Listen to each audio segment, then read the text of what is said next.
Hello, welcome back to part 7 of the Fishing Tackle 101 series. Today we're just going to kind of talk about the different types of lures. This whole series has been to try and simplify things. And some of this stuff I've talked about before in previous episodes, but I just want to kind of go over it again. I want us to understand how we can really simplify the design of all lures. So this episode today is about lure design. So, like I talked about on previous videos, the jig head. The jig head is the foundation of about probably a third of all lures. Everything is based off of this. This particular one here has a little Z-Man craw on it. And that right there is a fish catching machine. Just literally throw it out there, reel it in, whether you're using it like a swim bait or whether you're fishing it on the bottom. This particular jig head is a football style jig head, so it would be good for the bottom. But just that jig head right there with a little soft plastic on it can catch fish. You don't need anything else. For instance, here is a similar lure. This is what I call a bass jig, but it's the same principle. You have your weight and you have your hook, just like you have your weight and hook here. The main difference here is it comes with a weedless guard, and like all bass jigs, they have a skirt. Really, the purpose of this jig is just to have a bigger profile. The skirt helps it have a bigger profile, and this is geared specifically toward bass. Now, this even has a crawdad soft plastic lure on it, just like this one does. So the only difference here is it's just a little bit bigger, and the skirt helps it have a bigger profile, more suitable for bass. And it is a little bit weedless. But there's not a whole lot of difference if you get down to the nuts and bolts of it. If you get down to the basic design, it's the same. And if you look at the spinnerbait, it's the same thing. Here's a buzzbait.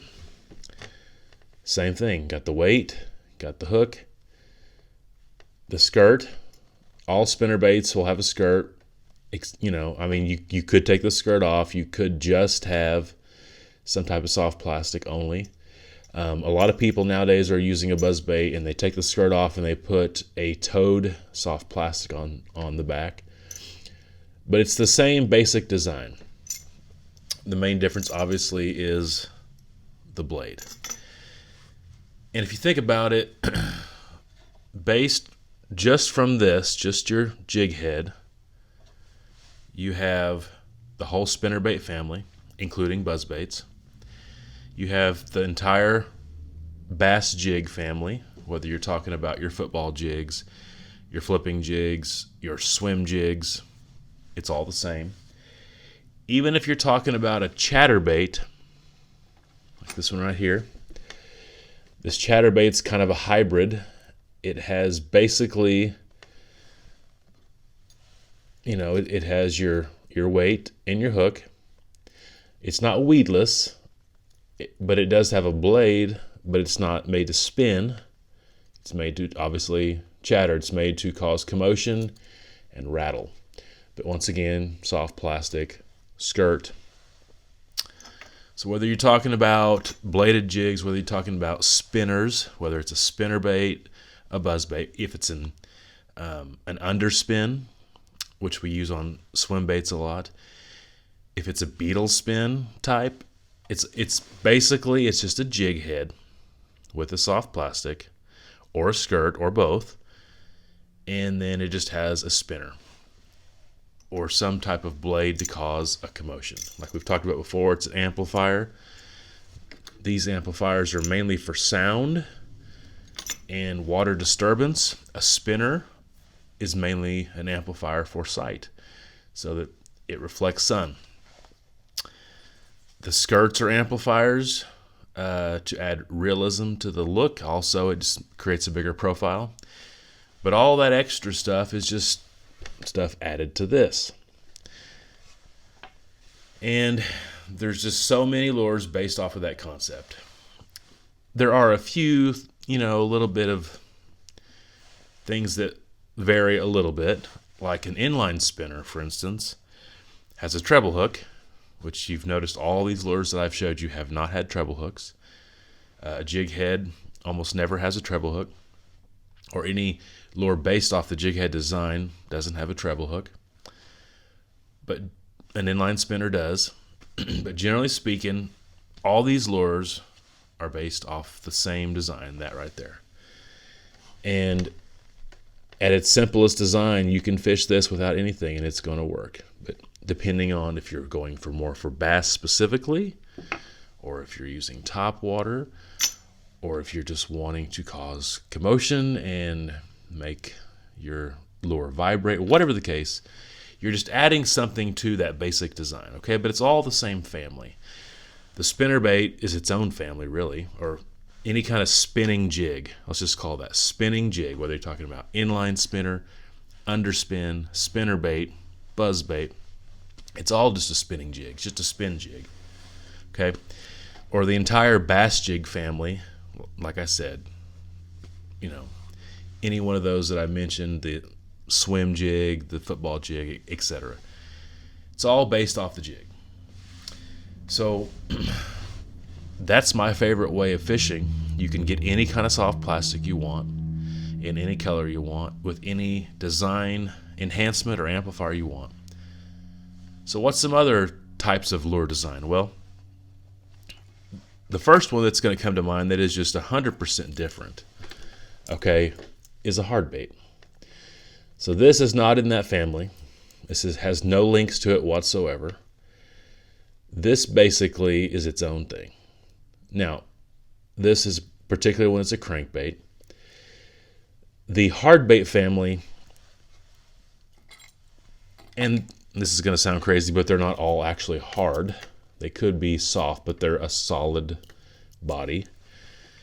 The hardbait family is just different, okay? It's not made to add a soft plastic to. It's not made to put a skirt on. It's not made to have a spinner with it. First of all, some of the key feature differences is it floats and it has treble hooks. That's really the big difference. So in the hardbait family, you have tons of topwater lures.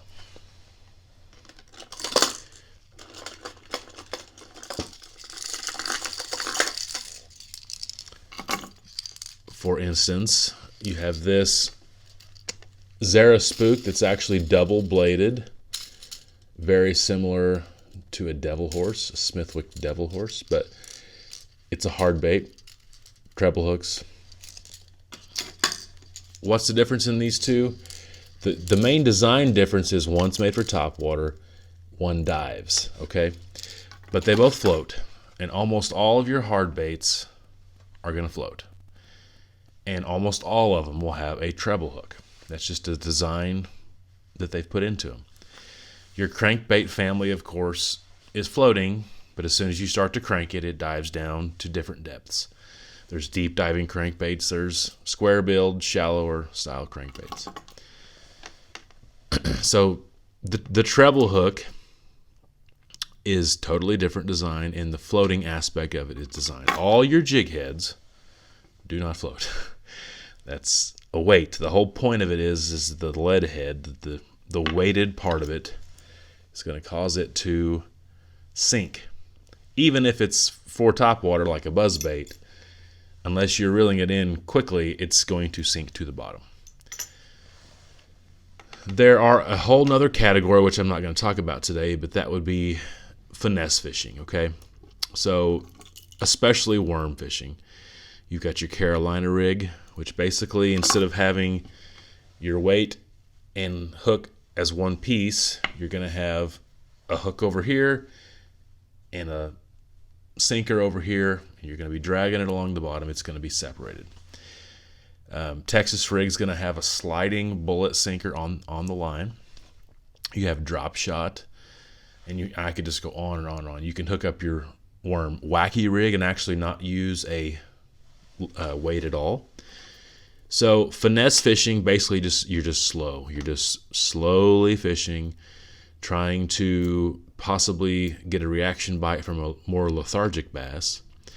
When you're fast burning a spinnerbait through or cranking a crankbait quickly is just not working, then you might want to slow down. Most finesse fishing is fished on the bottom. You're hopping a worm or you're just barely jigging something. So that's its own style, okay? And there are some interesting offshoots or hybrids like a spoon.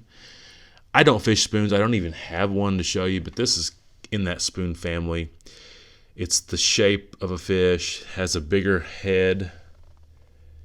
But all spoons literally is just, the blade itself is the body.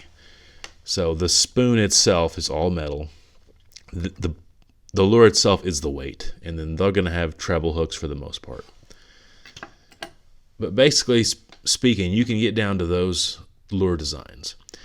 So you're either going to have a floating lure that has treble hooks, and then some of them might be crankbaits, some of them which dive, or they might be on top water. And then you're going to have different ways of having your hook and your sinker. If the hook and the sinker are separate, it's probably a finesse type system.